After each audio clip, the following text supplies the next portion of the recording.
Yes, so my name is Ranjan Banerjee. I am the Dean at Jain Institute of Management and Research. It is a premier business school in India. We are typically ranked among the top 5 business schools in India. We have over 40 international partnerships across the world. And, I'm happy to be here at this conference talking about the link between what we do as a business school and responsible management education. The key points that I wanted to leave with the audience is that when you are looking at building leaders of tomorrow, along with knowledge and frameworks, which is what management education is typically given, skills and attitudes, values, the way you look at the world are important.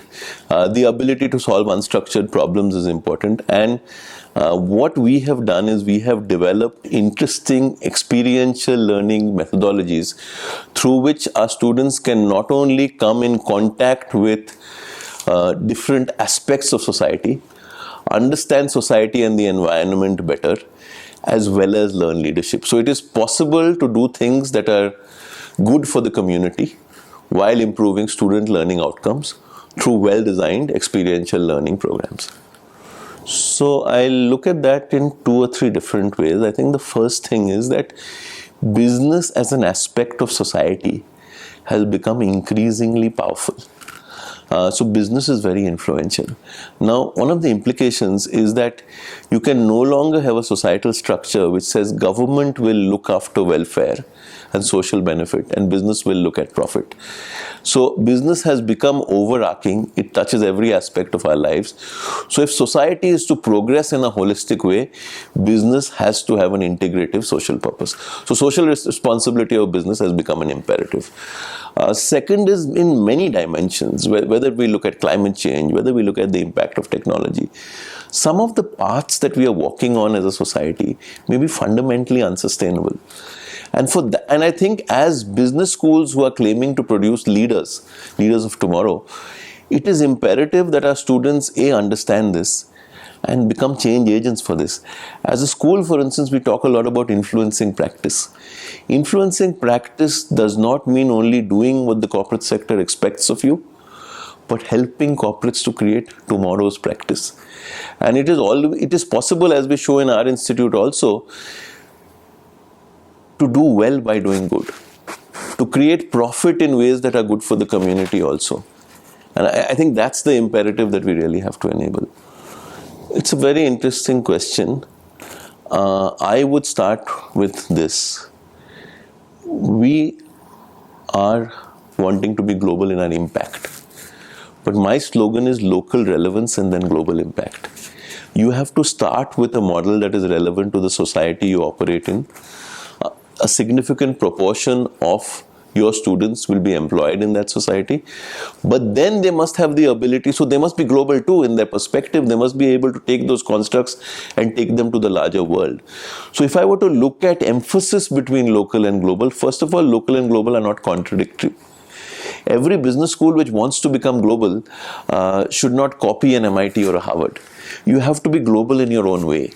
You have to impact the world in your own way. And I believe the way it starts is with local relevance. Then identify what is generalizable from your context and setting. Poverty is an issue in every country. Inequality is an issue in every country, developed or developing. So you look at the problems of your country, create solutions for them. And then the reflection and the learning and the theory and the knowledge are what you take to the world. So for instance, in our institute, our students do an internship in rural India, I talked about. But what the presentation did not talk about is that they also do a month of advanced courses in the United States. And they go to Cornell, they go to Carnegie Mellon, they go to Virginia Darden. So, we partner with the best schools. So the experience is from a village in rural India to a slum in Mumbai, to a corporate in Mumbai, to a corporate in the United States.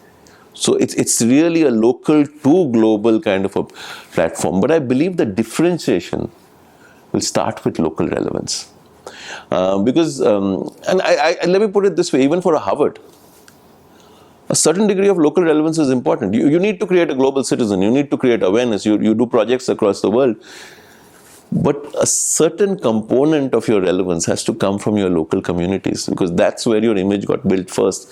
That's where your reputation got built. That's the stakeholder. And that's the way, holistically, it will happen across the world. The second is we need to do much more of learning from each other.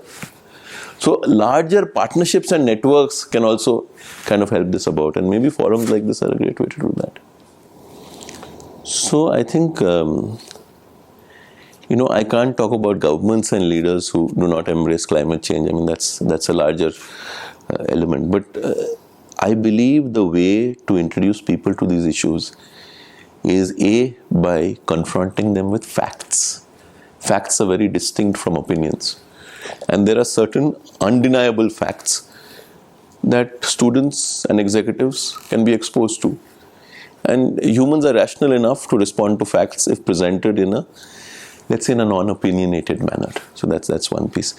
The second is expose them to sustainability issues by letting them see them firsthand. So if you're looking at poverty, if you're looking at water distribution, for instance, it's true that in most developing countries, water is free for the rich and expensive for the poor. So once people experience that personally, then the issue of not believing in it does not arise. The second thing that businesses will also realize is that for business to grow beyond the point, upgrading the income levels of the poor is where your markets will grow, because markets are dependent on purchasing power. Right? So the answer is twofold: expose people to facts, let them experience it for themselves, create structures which allow them to reflect on it.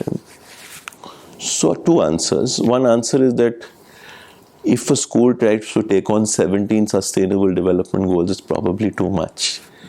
So you have to look at your country and your community and say, can we focus on 4 or 5 that we want students to be aware of?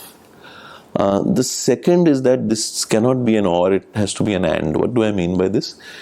It is fairly clear that students, when they come out of a business school, are looking for employment and compensation, and that is fairly high on their list. They are becoming more community conscious, so they're happy to look at these issues.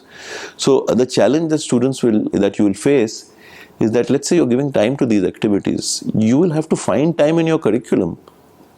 So where does this come out of? You stop teaching some core subject. So balancing that curriculum and curriculum design is a challenge. So for instance, one of the things we do is that before students start their classroom courses, some of the foundation courses they do online. So, using hybrid models where you can use students' time in a better way, using group learning.